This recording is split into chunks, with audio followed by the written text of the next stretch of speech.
Arsenal versus Fulham. Everything you need to know before the most important game of our season. Can Arsenal finally end the hurt and win the Premier League title this season? Right now, as you read this, Arsenal are sitting at the very top of the Premier League table, 3 points above Manchester City, 1 game away from going 6 points clear before City even kick a ball this weekend. And the match is at the Emirates in front of our own fans against Fulham, a team that has never won away at Arsenal in 32 visits. Does it get any better than that? Well, yes. It actually does, because while we are playing on Saturday evening, Pep Guardiola and his Manchester City squad will be sitting at home, watching, waiting, and worrying. Their next game is Monday night at Everton. That means whatever happens at the Emirates on Saturday evening, City cannot respond immediately. They will have to wait, think, and feel the pressure build. This is the moment we have been waiting for all season. This is what all those early mornings, all those nervous afternoons, all those dramatic finishes have been building toward. Arsenal have a chance right now to take a massive step toward their first league title since 2004. So let us break everything down for you. The team news, the predicted lineup, the injuries, the history, the stakes, and what it all means for your Arsenal. The title race right now, where things stand before we talk about team news and lineups. Let us take a step back and understand exactly what is happening in this title race, because it is absolutely wild. A few weeks ago, things looked very dark for Arsenal fans. Manchester City had been trailing by as many as 10 points earlier in the season. Then City put together a brilliant run of form, closing the gap game by game. On April 29th, City beat Arsenal 2-1 at the Etihad Stadium, and for the first time since October, Pep Guardiola's side were top of the league. It felt like the title was slipping away. The momentum had completely shifted. A lot of people were already writing Arsenal off, but then something happened that not many people expected. The fixture list gave Arsenal a lifeline. While City had to wait until Monday to play again, Arsenal got to go first. And their opponent is Fulham, a team with 0 wins in 32 away visits to Arsenal across all competitions. If Arsenal win on Saturday, they go 6 points clear of City again, and City still have a very tough away game at Everton to navigate. Suddenly, the pressure is all back on City. Suddenly, the whole picture changes again. This is why Saturday is so important. This is not just 3 points. This is a statement. This is Arsenal telling the whole world that they are not done yet. So can they do it? Let us look at the team situation, the injuries, who is out and who is a doubt. This is where things get a little complicated, and if you have been following Arsenal closely, you will know that injuries have been a big problem this season. Kai Havertz is out. The German forward picked up a muscular injury in the win against Newcastle United last weekend, and he will not be fit in time for this game. Most reports suggest his return will not happen for at least another 10 days or so. That is a big loss, because Havertz has been a key player for Arteta this season, but the squad has shown before that they can cope without him. Jurrien Timber is also out. The Dutch defender has been missing for 9 consecutive games across all competitions after picking up a groin injury. He has not yet returned to full first-team training, which means Saturday comes too soon for him. Mikel Merino is another absentee. The Spanish midfielder is working his way back from surgery on a foot injury. The good news is that reports suggest he is ahead of schedule with his recovery, but he will not be available for this one. And then there is the big question, what about Martin Odegaard? The Arsenal captain came off early in the second half during the Champions League first leg draw against Atletico Madrid in midweek. He had been receiving treatment on the touchline before half-time, and he did not last long in the second half either. When Mikel Arteta was asked in his press conference on Friday whether Odegaard would be available, his answer was just 2 words. Let's see. That is not exactly reassuring, is it? Odegaard has had a stop-start season with fitness issues, and Arsenal cannot afford another blow like that right now. We will not know for sure until the confirmed lineup drops. One piece of better news is Ricardo Calafiori. The Italian left-back was only used as a substitute in the Atletico game after recovering from a knock, but he is expected to be fit enough to start against Fulham. That is a welcome return for a player who brings so much quality and confidence to Arsenal's left side. Bukayo Saka and Eberechi Eze both started on the bench in Madrid. Arteta was clearly managing their fitness ahead of these crucial domestic games, and both of them are expected to be back in the starting 11 against Fulham. The predicted lineup. What to expect on Saturday. So with all of that in mind, what team are we likely to see taking the field at the Emirates on Saturday evening? Mikel Arteta is expected to set his team up in a 4-2-3-1 formation, which has been his preferred system for much of this season. In goal, David Raya starts as he has done throughout the campaign. At the back, most reporters and pundits are expecting to see Mosquera at right back. This is actually one of the more interesting selection choices in the lineup because the original predicted team that was circulating earlier had Ben White in that position. But the latest reports from sources like the Evening Standard suggest that Mosquera is the more likely starter. It is worth pointing out that different sources are giving different answers here, so there is some genuine uncertainty. We will only know for sure when the lineup is announced. William Saliba and Gabriel are expected to continue their brilliant partnership in the centre of defence. These two have been arguably the best centre-back pairing in the Premier League this season, and they give Arsenal so much of their defensive solidity. Riccardo Calafiori is likely to start at left-back after returning from his knock in midweek. In the double pivot in central midfield, Declan Rice and Martin Zubimendi are expected to start together. This partnership has given Arsenal real control in games, and with Moreno still out, there is no change there. Further forward, Bukayo Saka is expected to start on the right wing after featuring as a substitute in the Champions League draw. Saka has not actually started a match since the Carabao Cup final back in March, so this will be a big game for him as he works his way back to his best. He is undeniably Arsenal's most dangerous attacker when he is fully fit and firing, and Arteta will be desperate to get him back to top form ahead of the second leg against Atletico on Tuesday. On the opposite side, it looks like Leandro Trossard or Gabriel Martinelli could start on the left wing, with different sources naming different players for that spot. Some outlets have Martinelli, others have Trossard. Either one is capable of causing Fulham problems. At number 10, Eberechi Eze is widely expected to start. He came off the bench in Madrid after recovering quickly from the knock he picked up in the Newcastle game. His goal against Newcastle was absolutely brilliant, and Arteta will want him to bring that same energy and quality against Fulham. Up front, Victor Gyökeres leads the line. The Swedish striker has been sensational since joining Arsenal, and he will be hungry for more after opening the scoring with a penalty against Atletico. With Havertz injured, Gyökeres is the clear first choice as the lone striker. So the predicted starting 11 looks something like this: Raya, Mosquera, Saliba, Gabriel, Calafiori, Rice, Zubimendi, Saka, Eze, Trossard or Martinelli, Gyökeres. Now here is a question for you.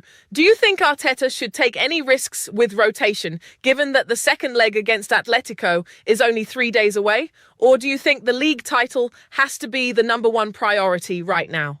Let us know what you think.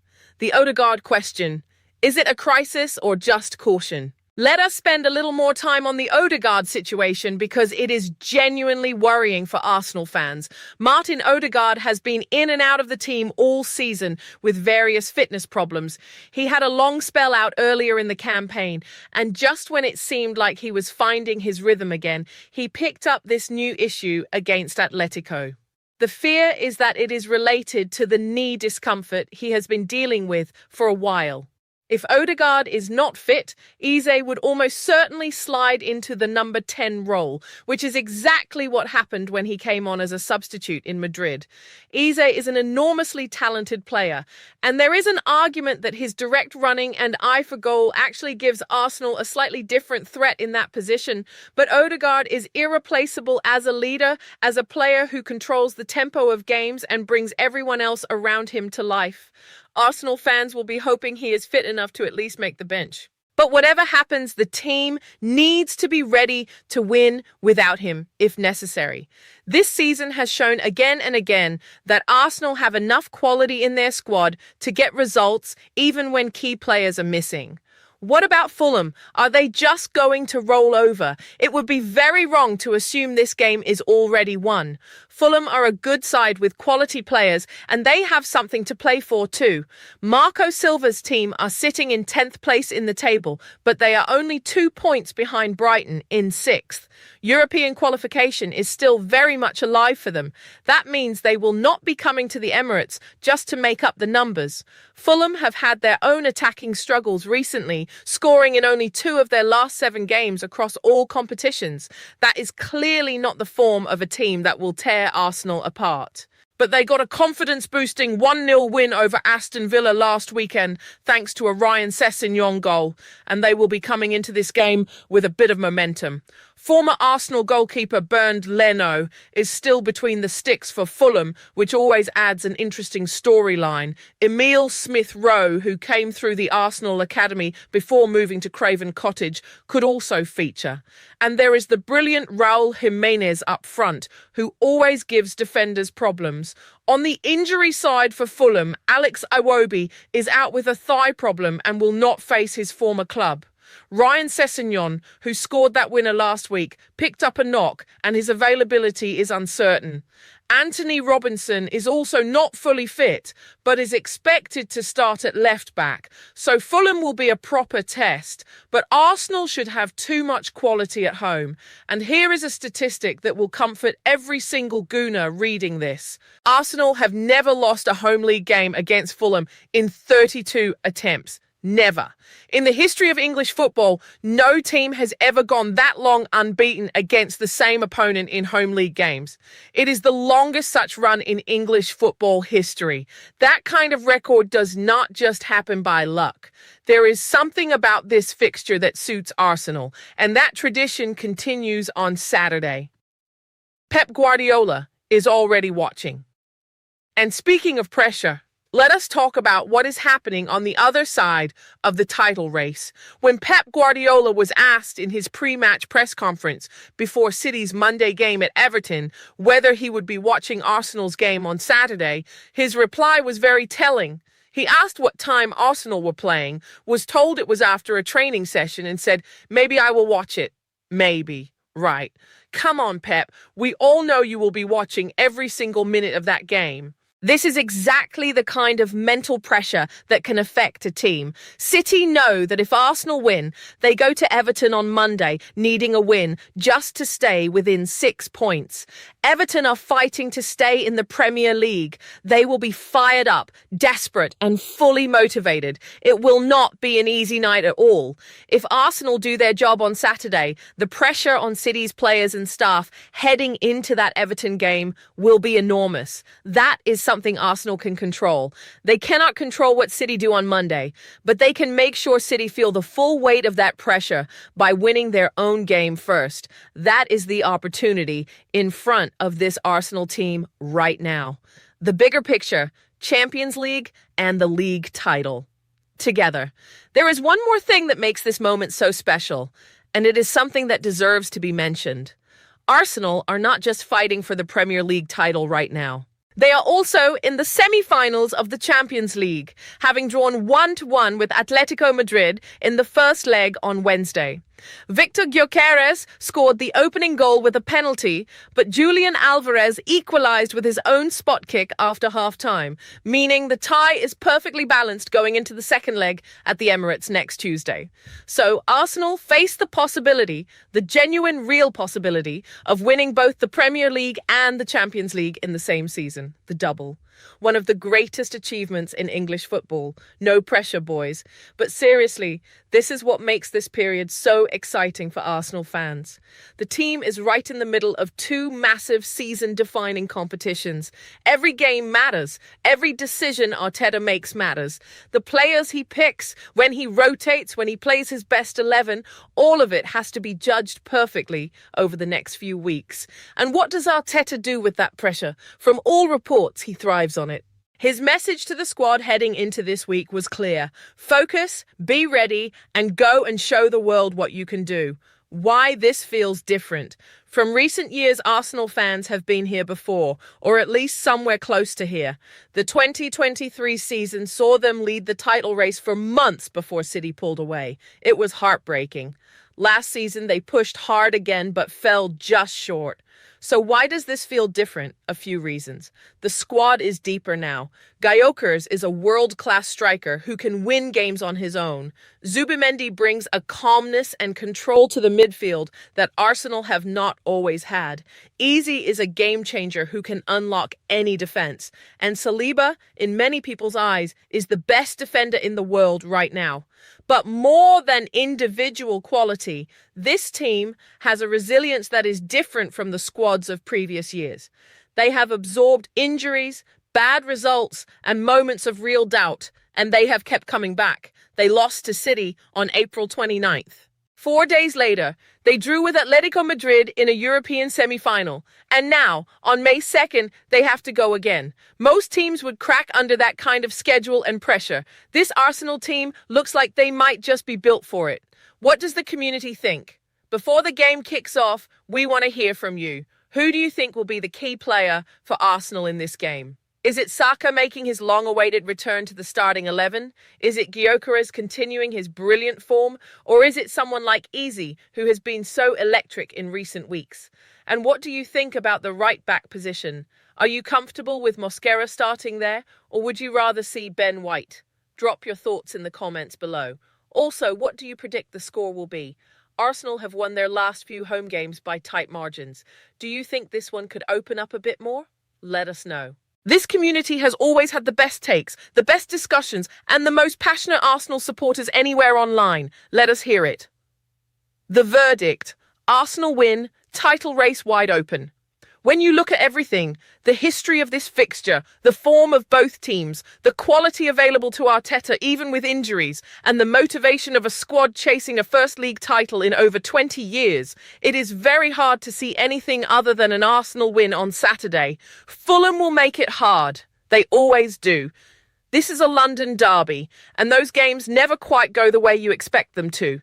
But Arsenal at the Emirates, with the crowd behind them, with this much at stake, against a Fulham side that has never won here in 32 visits, the Gunners have to be favourites. The only real concern is the fitness of Odegaard and whether the team can manage the balance between Saturday's league game and Tuesday's Champions League second leg. Arteta is a smart manager, and he will find the right balance. The outro. This is our moment.